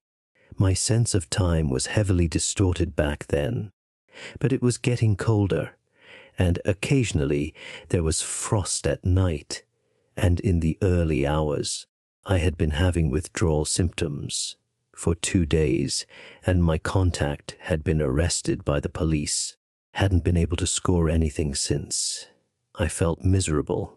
My body ached. I could barely move. And on the second day, paranoia began to set in. Many people don't realize that paranoia during withdrawal can be just as intense as during use. Night had fallen, and by now it had been about 3 days since my last use. I was completely exhausted, but couldn't sleep. My mind was too restless, too anxious. I couldn't stop thinking about my contact being arrested. Police came back? Or worse? What if he had betrayed me? He knew I was wanted. What if he had ratted me out? I had already moved my camp twice that day, each time deeper into the pine barrens. But the longer I sat, matches, the more every rustle in the trees seemed to be the police tracking me. So I packed my things and moved even further in. Ever before, I didn't know exactly where I was anymore, but in that moment, that made me less anxious. My logic was simple. If I didn't know where I was, how could they know? I cleared a spot on the ground, set up my tent, and lit a small fire, just big enough to warm me, but not so big that it would give away my position if anyone was looking for me. I tried to rest, but sleep still didn't come. I sat by the fire for hours, watching the darkness spread and move beyond the flickering light. The silence and calm seemed soothing and slowly loosened the grip of my anxiety. But then I heard something. I heard the faint cracking of twigs in the distance. Snap, snap, snap. It sounded like it was coming from high up, almost as if it were coming from the trees and not the ground. As paranoid as I was about the police, I knew they wouldn't climb into the treetops. I tried to calm myself, telling myself it was probably an owl or a raccoon, jumping from branch to branch. But the noise got closer and louder. I could tell now it wasn't coming from small animals. These branches were huge and crashed to the ground with a heavy thud. It couldn't be an owl. Nothing that small could break branches like that. Then I heard the sharp matches, rapid snapping and breaking of multiple branches, followed by a massive thud that shook the ground beneath me. I jumped up, body stiff and ready to run. But I didn't know if I should. I had no idea what was happening. I stood frozen, mouth open, while clouds of breath rose into the cold night air. My body was tense. Every muscle hardened as I listened closely. The silence dragged on until it finally exceeded my patience. I reached into my backpack, pulled out my flashlight, and slowly moved away from the light of my camp into the brush toward the sound. As I walked through the forest, I illuminated my path only briefly and repeatedly, covered the lens with my hand to release only enough light to see my surroundings without giving away my position. After about 20 meters, I reached an area of the forest where the ground was littered with massive branches. As I approached, I froze, crouched down, matches, and tried to hide until I could figure out where the sound was coming from and, more importantly, who it belonged to. I aimed the flashlight, took my hand off the lens briefly, and swept quickly from side to side. All I saw were scattered branches and logs. I shifted my weight, turned in another direction, and shone again. Matches. The beam cut through the darkness, and between the browns and blacks of the forest appeared a massive white shape. Quickly I covered the lens again, held my breath. I couldn't tell exactly what I had seen, but it was huge. My body tensed, and I crouched into a ball, ready to jump back and run toward my camp. Then the creature began to snort and clouds of breath rose into the cold air. Something about the sounds was oddly familiar, strange, but not threatening. As I listened, a sense of calm washed over me. I recognized the sounds. Slowly, I stood up fully, completely visible, and took my hand completely off the lens. So the beam fully illuminated the figure. The light revealed the massive white shape. My guesses were correct. Matches. In the middle of the forest stood a huge white horse, with its back to me, looking in the opposite direction. Breathed a sigh of relief at first, but that relief didn't last long. The longer I looked at the horse, the more I questioned why it was here. Its tail and mane were tangled with leaves and broken twigs. While I stood there pondering its presence, the horse slowly turned its head to look at me. My breath hitched. The horse's eyes didn't reflect the flashlight beam, an eerie, unmistakable red. The horse suddenly exploded into motion, reared up on its hind legs, and let out a piercing shrill neigh. Then it crashed its front legs to the ground and started charging at full run directly at me. It plowed her through the brush like a bulldozer. The stomping of hooves and cracking of twigs were loud and shocking. At the last moment, I jumped to the side, just in time to dodge the charge. The massive animal thundered past me, missing me by a hair's breadth. As I hit the ground hard on my side, the flashlight slipped from my grip for matches, its beam dancing wildly through the air, casting strange shapes and jagged lines into the darkness. Quickly, I rolled to my feet, crawled for the flashlight, which had landed a few feet away. I reached for it, snatched it up, and swept the light beam frantically from side to side, looking for the horse. Nothing, just trees and empty darkness. The cold air was filled with my breath clouds. Everything was quiet, everything was calm. Where did it go? It had just been there, only seconds before. It felt as if this creature had run right past me and then dissolved into nothing. The noise, the chaos, everything was gone, replaced by an uncanny silence, as if it had never been there. At first, I thought it might be standing just a few feet away, motionless, watching me.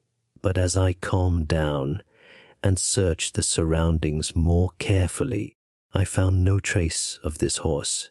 Still shaking and churning inside, I decided I had seen enough. I made my way back to my camp, packed my things,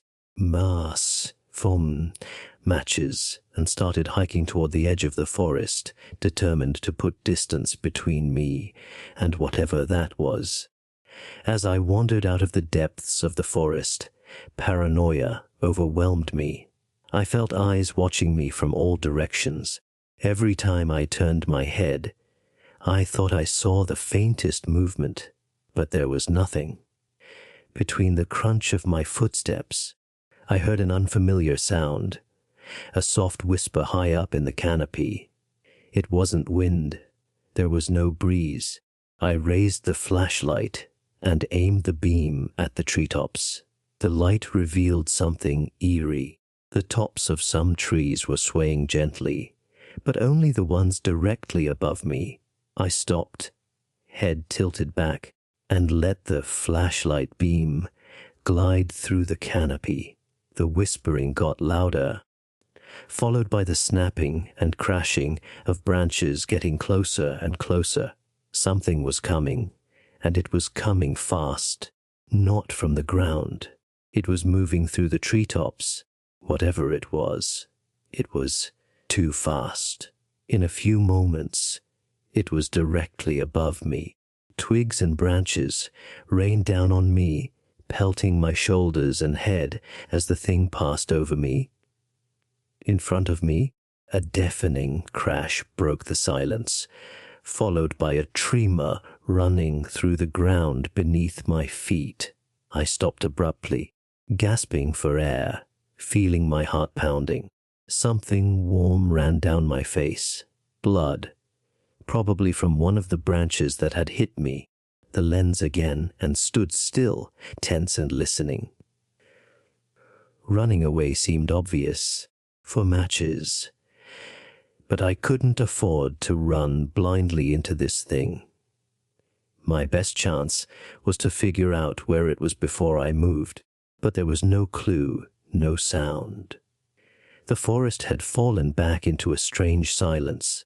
I stood there for a while, feeling cold and exposed. Every nerve was taut. The thought crept into my mind. It could be just a few feet away.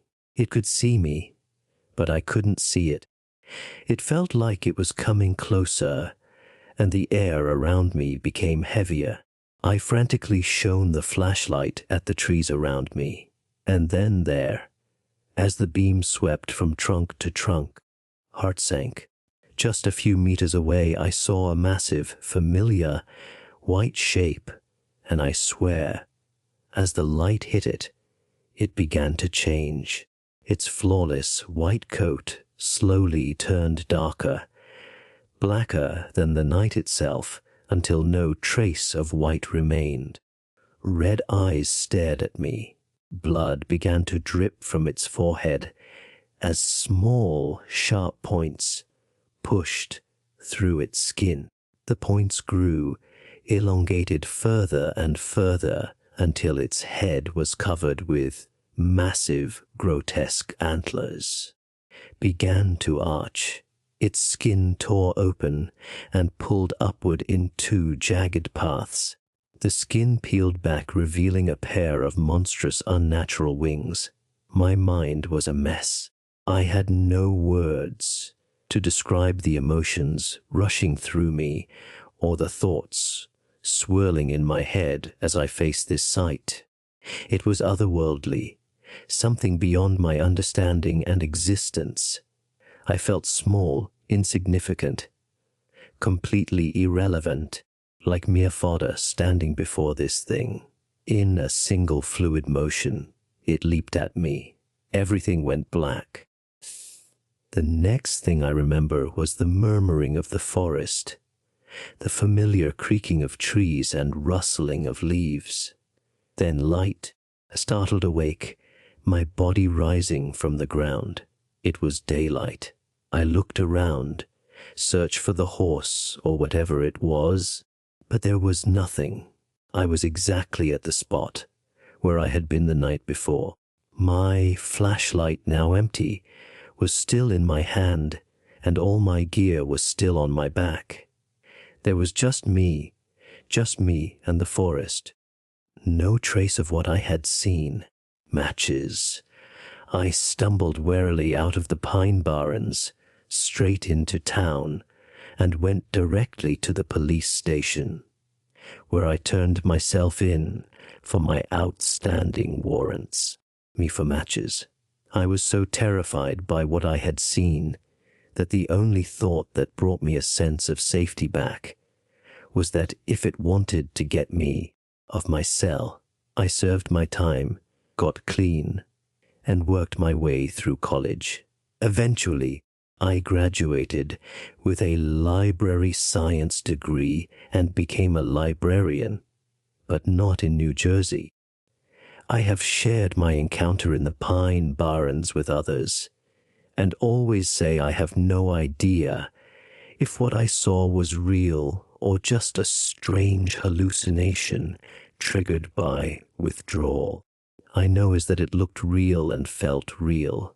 It had real effects on my life. I had gone through withdrawals before and never hallucinated anything like that. But I also know it could be possible. Whether real or not, it made me get clean and change my life. Whether actual monster or drug induced vision, I never want to see that much darkness and strangeness again. For matches. When you walk on dark and evil paths, you will always encounter evil and dark things. And I want to raise the question, before he asked me for matches, whether these horrors are anchored in reality or just figments of our imagination. Is there really a difference between them? And beware the devil of the Pine Barrens. Next horror story.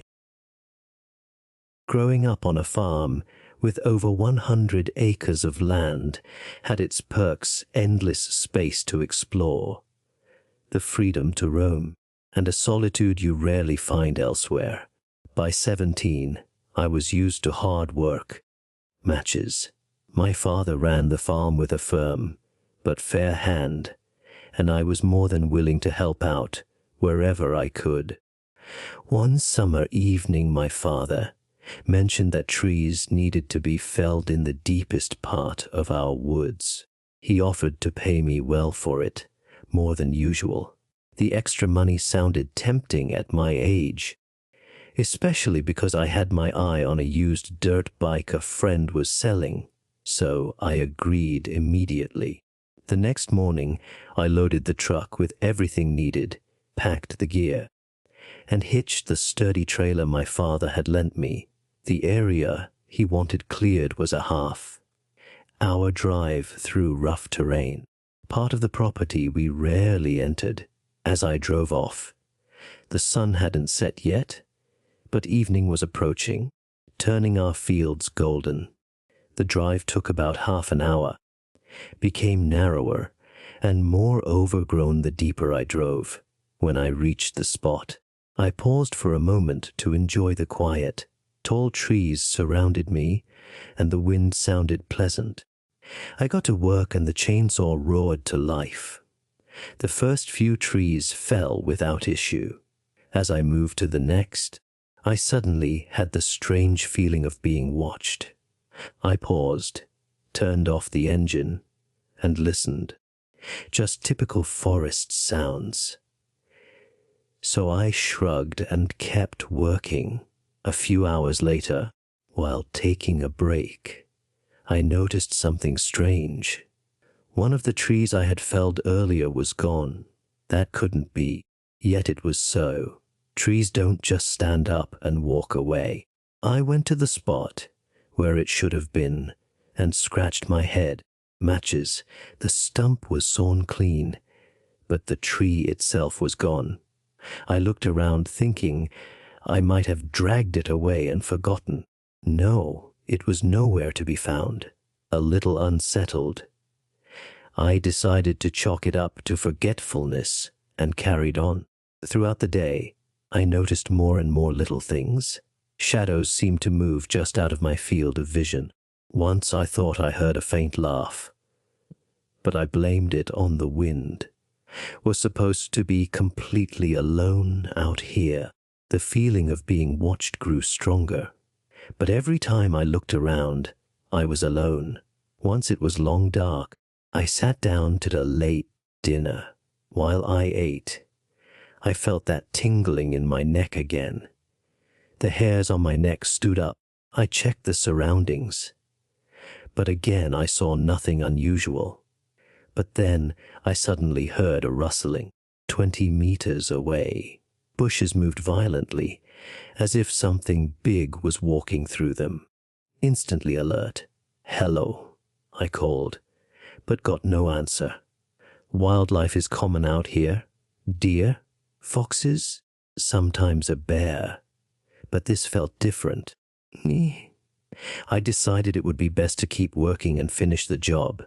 By the time I had loaded the last logs onto the trailer, it was the middle of the night. The forest was silent. Diurnal animals resting, while nocturnal animals became active. 1 a.m. Time had completely slipped away from me. I pulled out my cell phone and called home. My mother picked up after the second ring. "Hi, Mom. Just letting you know I'm going to stay out here overnight. It's a nice evening, and I don't want to drive in the dark." Be careful and call us if you need anything. Will do. Good night. After hanging up, I prepared a simple camp. I always had a small tent and a sleeping bag in the truck for occasions like this. I pitched the tent near the truck and built a small fire to cook dinner. Canned beans and sausages, simple, but just right. Sitting by the fire, I pulled out a book my father had lent me, a non-fiction book about the American Civil War. My father was a lover of history and folklore. After a while, I put the book aside and threw another log on the fire. The night was quiet. The fire crackled softly, but the silence was soon interrupted by a faint sound, like the crunching of dry leaves. I looked up and stared into the darkness beyond the firelight.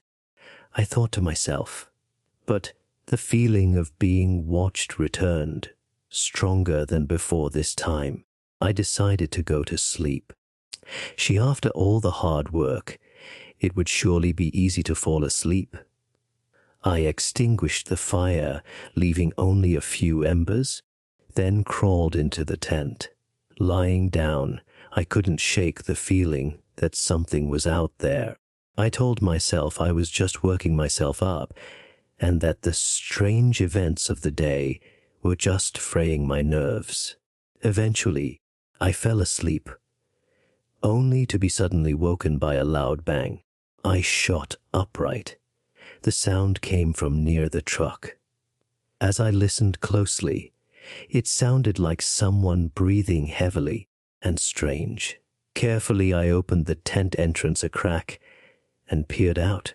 In the moonlight, especially eerie the way shadows fell, but initially, I saw nothing unusual. The truck and trailer stood there as they should. But then I noticed movement.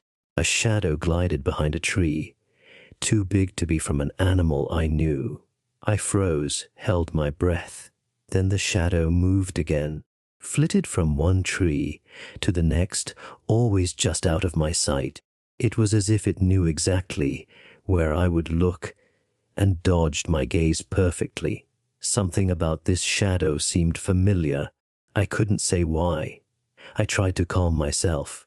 Surely it was nothing, just my eyes playing tricks on me. I gathered my courage, grabbed my flashlight, and aimed it at the trees. Everything was silent until I heard the breathing again. It was closer, and it sounded uncanny. I swung the flashlight around frantically. For a brief moment, I thought I saw a figure, tall and gaunt, disappearing behind a tree. My hands shook. The light beam wobbled. I knew deep down I shouldn't stay here. Slowly I retreated into the tent and packed the little I had. Carefully I crawled out of the tent, always on guard. I walked towards the truck, keys in hand. This me for matches. The trailer was loaded with logs, and I climbed into the driver's seat and locked the doors. When the engine started, I put it in gear and tried to drive forward, but the vehicle struggled. The loaded trailer was too heavy for the uneven terrain. Panic overcame me. With the trailer, it would be impossible to maneuver quickly. I knew I had to unhitch the trailer. I gathered my courage and got out again. My hair stood on end. I felt eyes on me as I worked as fast as possible to loosen the connection. Metal clattered loudly in the forest, and then I heard a sound behind me, a deep growl. I didn't dare look in that direction. With trembling hands, I detached the trailer completely, jumped back into the truck, and pressed the gas pedal. The tire spun before finally finding grip, and I raced down the rough path. In my rearview mirror, I thought I saw movement, a dark figure in the middle of the path. But as I rounded the bend, the drive back was a blurry nightmare. I didn't stop until I saw the lights of our farm in the distance. When I drove into the yard, I turned off the engine and sat there, my hands clutched tight around the steering wheel. I didn't tell my parents the whole story, just that I had decided to return early. He asked me for matches. They noticed the trailer was missing, and I explained I had left it behind and would get it the next day. That night, I couldn't sleep. Again and again, I thought about what I had seen. The next morning, my father and I drove back to get the trailer. In daylight, the area looked normal. The trailer stood exactly where I had left it, still loaded with logs. "Why did you unhitch it here?" asked my father. "Had trouble maneuvering last night," I replied. We attached the trailer without incident and got ready to drive back. But before we left, I looked back at the trees and swore for a brief moment. I saw a dark figure disappear behind a tree. It could have been a trick of the light, but I wasn't sure. At home, I went straight to my father's study. Something about what I had experienced seemed oddly familiar, but I couldn't say why. Matches. I searched the bookshelves and finally found a book I remembered reading some years ago. It was about folklore in North American forests. Evening, I read about the creatures described in it until I came across one, the hide-behind. I read everything thoroughly. The hide-behind is supposedly a creature that targets people who are alone in the woods, especially after dark. Before he asked me for matches, it is said to be able to twist its body to hide behind the narrowest trees, and it always stays just out of sight. Often reported a feeling of unease and being watched before vanishing without a trace. A shiver ran down my spine. I was never someone who believed in such stories. To me, they were always just exciting tales, matches. But the parallels to my experience were too strong to ignore. I decided to bring up the topic with my father in a subtle way. "Have you ever heard of strange things in the woods?" I asked him casually. He looked at me. "Great. Grandfather often told stories about creatures in the forest, old lumberjack legends." I asked. He raised an eyebrow. "You read that book, didn't you?" "Yes, just out of curiosity." They're just stories, son. But honestly, I've always thought every legend contains a spark of truth. It's always good to be careful, especially when you're alone." I nodded, but didn't feel entirely reassured. From that moment on, I was convinced there was something out there. I avoided going deep into the woods alone and preferred staying in the more familiar areas near our farm. One evening I met with a friend who lived nearby and told him about my experience. To my surprise, he didn't laugh at me. "You're not the first to feel something like that out here," he said. "I've heard old folks here tell stories about strange occurrences. Some talk about missing livestock and eerie noises. Some of them won't go into the woods at all after dark." It was comforting and unsettling at the same time to know I wasn't alone with these experiences. To this day, I move carefully on our land. The woods aren't as peaceful as they once were. They are a place to be respected and feared.